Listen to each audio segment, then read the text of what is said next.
The first time I caught Julian stealing my pajamas, I thought it was a prank. I'd come home late from a shift at the diner, my bones aching, only to find my favorite blue flannel set missing from the laundry basket. By morning, there he was, sprawled on the couch in our cramped Brooklyn apartment, wearing them like they were his own, sipping coffee with a smirk that said he knew exactly what he'd done. I should have been mad. I mean, who does that? Moves into your place, eats your cereal, and then starts swiping your clothes? But Julian wasn't just any roommate.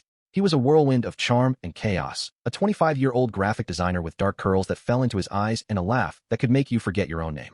I'm Ezra, by the way, 26, perpetually tired barista, aspiring playwright, and apparently, the guy who lets his roommate get away with anything.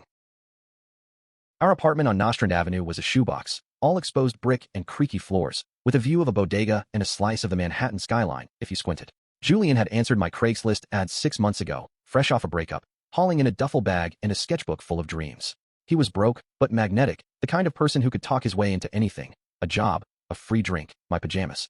I didn't know then that he'd steal more than my clothes. That first night, I stood in the doorway, arms crossed, staring at him in my flannel. "Those are mine," I said, trying to sound stern.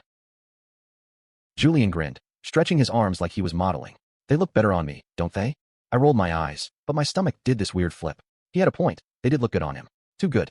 I told myself it was just the exhaustion talking. I wasn't ready to admit what that flutter in my chest meant. Over the next few weeks, it became a thing. My pajamas would vanish, and I'd find Julian lounging in them, always with that same infuriating, heart-stopping grin. I'd grumble, he'd tease, and somehow, I'd end up laughing. It was maddening, but it was our maddening. Living with Julian was like living with a storm. You never knew when it had hit, but you couldn't look away. One night, after a particularly brutal shift, I came home to find him curled up on my bed, in my gray sweatshirt and checkered pajama pants, sketching furiously in his notebook. The sight stopped me cold, not because he'd invaded my space, again, but because he looked so vulnerable. His usual swagger was gone, replaced by a quiet intensity, his pencil scratching out bold lines under the dim glow of my bedside lamp. "What's this one?" I asked, nodding at his sketchbook, trying to ignore how my clothes hung loose on his frame, making him look softer, smaller. He glanced up, startled, then flipped the page shut. "Nothing. Just stuff. Stuff that requires my bed and my pajamas?" I raised an eyebrow, leaning against the doorframe. He laughed, but it was tight, not his usual easy chuckle. "Maybe I just like your vibe, Ezra." My vibe. Right. I didn't push, but something in his eyes, a flicker of something raw, stuck with me. I should have asked more, should have dug deeper, but I didn't. Instead, I let it slide, like I always did with him. The truth was, I was starting to like it. Not just the pajama stealing, but him. The way he'd leave half-finished sketches on the coffee table, the way he'd hum off-key while cooking us late-night ramen, the way he'd look at me sometimes, like he saw more than I wanted him to. I wasn't out, not really. I'd never said the words aloud, not to my family back in Ohio, not to my friends, not even to myself. But Julian? He was out and unapologetic, with a pride flag sticker on his laptop and a confidence I envied. He made me question everything I thought I knew about myself. By month 7 of living together, the pajama thefts were a nightly ritual. I'd pretend to be annoyed, he'd pretend to be innocent, and we'd dance around the tension that was starting to feel like a live wire between us. I didn't know what it meant, but I knew I couldn't ignore it much longer. One evening, after a rare day off, we ended up on the roof of our building, a bottle of cheap wine between us. The city hummed below, all honks and neon, but up here, it was just us and the stars. Julian was wearing my red plaid pajamas, the sleeves rolled up to his elbows. He leaned back on his hands, staring at the sky, and I couldn't stop staring at him. "Why do you keep stealing my stuff?" I asked, finally, the wine loosening my tongue. He turned to me, his eyes catching the moonlight. "Maybe I just want a piece of you, Ezra." My heart slammed against my ribs. I wanted to laugh it off, to say something snarky, but the words caught in my throat. He was so close, his shoulder brushing mine, and for the first time, I didn't pull away.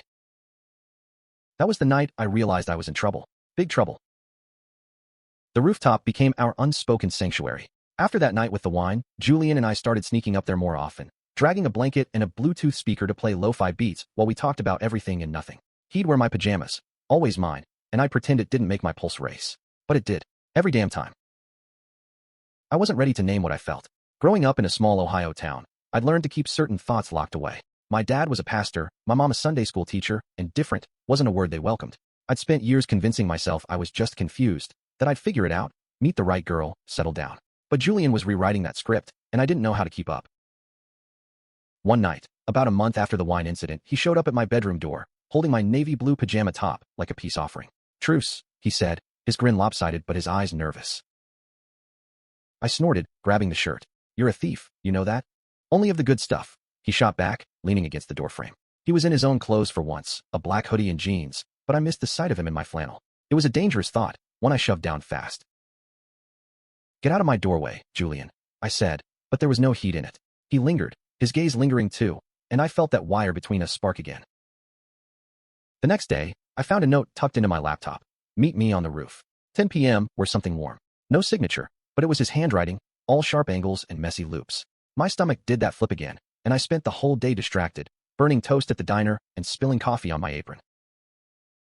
When I climbed the fire escape that night, Julian was already there, sitting cross-legged on a blanket, my red plaid pajamas peeking out under his jacket.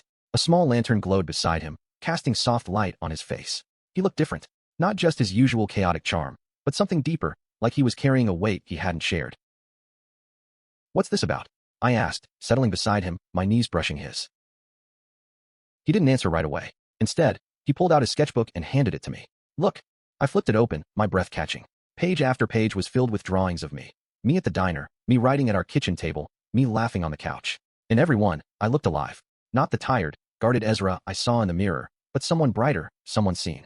My hands shook as I turned the pages. "Julian, what?" I started, but he cut me off. "I see you, Ezra," he said, his voice low, almost a whisper. "I've been seeing you since the day I moved in." I couldn't breathe. The city noise faded, and all I could hear was my own heartbeat. He reached out, his fingers brushing mine, and I didn't pull away. I wanted to say something, anything, but the words wouldn't come. Instead, I leaned closer, and so did he, until our foreheads touched, and the world felt like it was holding its breath. Then my phone buzzed, shattering the moment. It was my sister, Hannah, texting about some family drama back home. I silenced it, but the spell was broken. Julian pulled back, his smile tight. "You should check that," he said, standing up. "I'll see you inside." He left me there, clutching his sketchbook, my heart a mess of want and fear. I didn't know how to tell him I was scared, not of him, but of what he made me feel, of what it meant to want him back. The next few weeks were torture. Julian stopped stealing my pajamas, and I hated it. He was still his charming self, but there was a distance now, like he was waiting for me to make a move. I didn't know how. Every time I tried to talk to him, my throat closed up, and I'd end up muttering something about rent or dishes.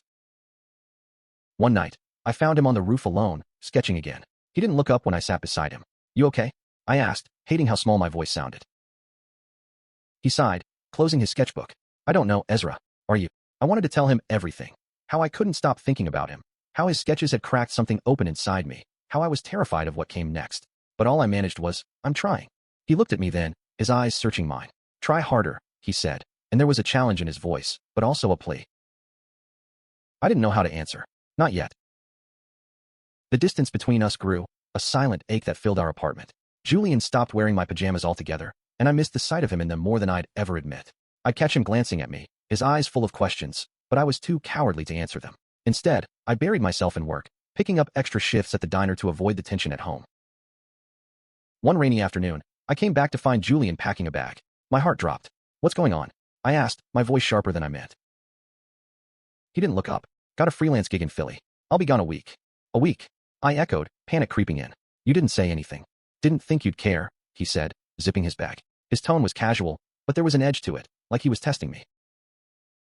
I wanted to grab him, to tell him I cared too much, but I just stood there, rain dripping from my jacket onto the floor. He left without another word, and the apartment felt like a tomb without him. That week was hell. I couldn't write, couldn't sleep, couldn't stop picturing his sketches, his touch, his voice saying, "Try harder." I started wearing his clothes, his old band tee, his hoodie, hoping it'd make me feel closer to him. It didn't. It just made me miss him more. When he came back, I was waiting on the roof, my nerves shot. He climbed up, looking tired but still unfairly beautiful, his curls damp from the drizzle. "Ezra," he said, surprised. "What are you doing up here?" "I missed you." I blurted, the words spilling out before I could stop them. "I'm sorry I've been an idiot. I'm figuring it out, okay?" He stared at me, his expression unreadable. Then he stepped closer, so close I could smell his cologne, and my heart was pounding so hard I thought it'd burst. "Figuring what out?" he asked, his voice soft but firm. I swallowed, my mouth dry. "You, me, this." I gestured between us, my hands shaking. I don't know how to do this, Julian.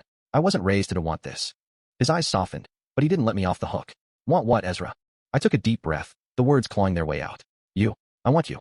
For a moment, he didn't move. Then he closed the distance, his hand cupping my face, and he kissed me. It was soft at first, tentative, like he was giving me an out. But I didn't want an out.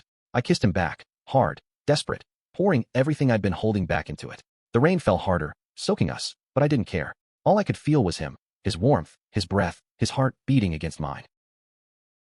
When we finally pulled apart, he was smiling, but his eyes were wet, and not from the rain.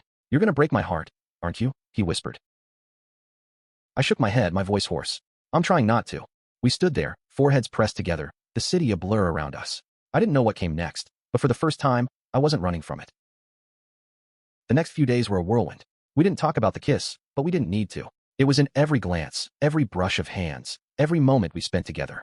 Julian started stealing my pajamas again, and I'd never been happier to lose them. But there was a fragility to it, like we were both waiting for the other shoe to drop.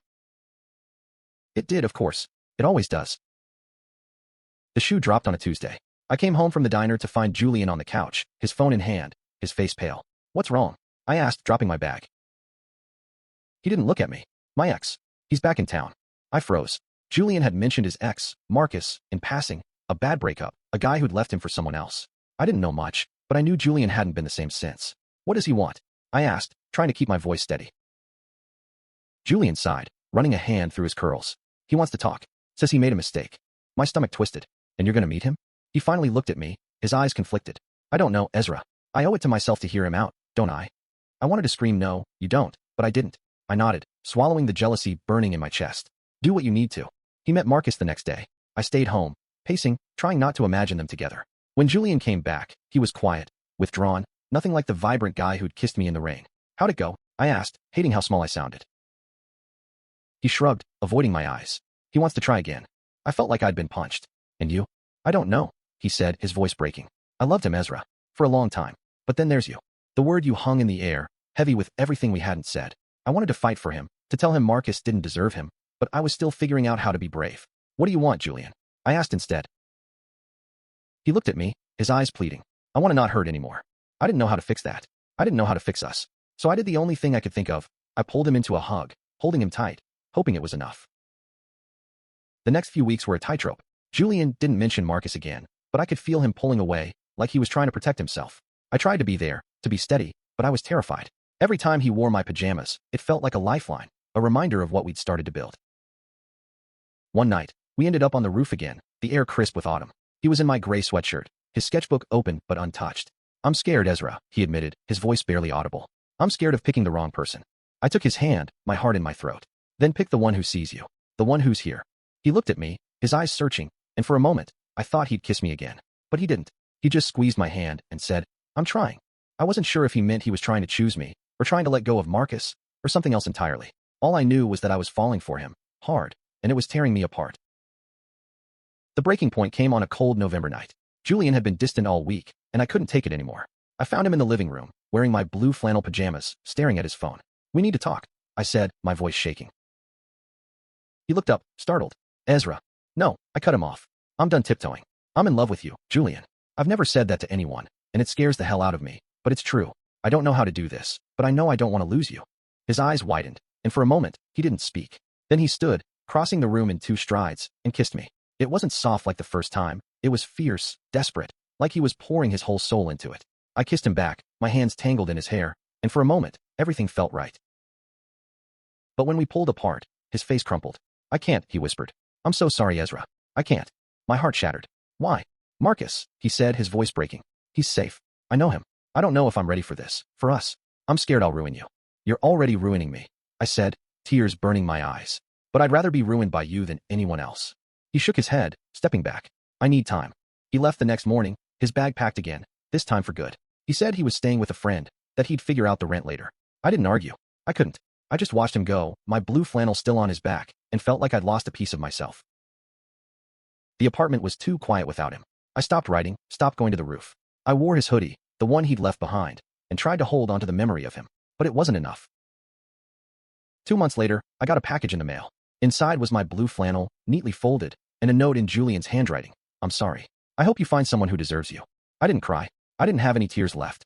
Instead, I went to the roof one last time, the flannel in my hands. The city stretched out below, endless and indifferent, but I felt different. Stronger somehow. Julian had broken my heart, but he'd also cracked it open, showing me who I could be. I wasn't hiding anymore. Not from myself, not from the world. I started writing again, pouring everything into a play about 2 boys, a rooftop, and a love that didn't quite make it. It wasn't a happy ending, but it was honest. And maybe that was enough. Years later, I saw Julian at a gallery in Manhattan, his sketches on display. He looked good, happy, with a new guy on his arm. We didn't talk long, just enough to know we'd both moved on. He smiled at me, that same heart-stopping grin, and I smiled back. No regrets, just gratitude for the chaos he'd brought into my life. Because even if he shattered my heart, he also helped me find it.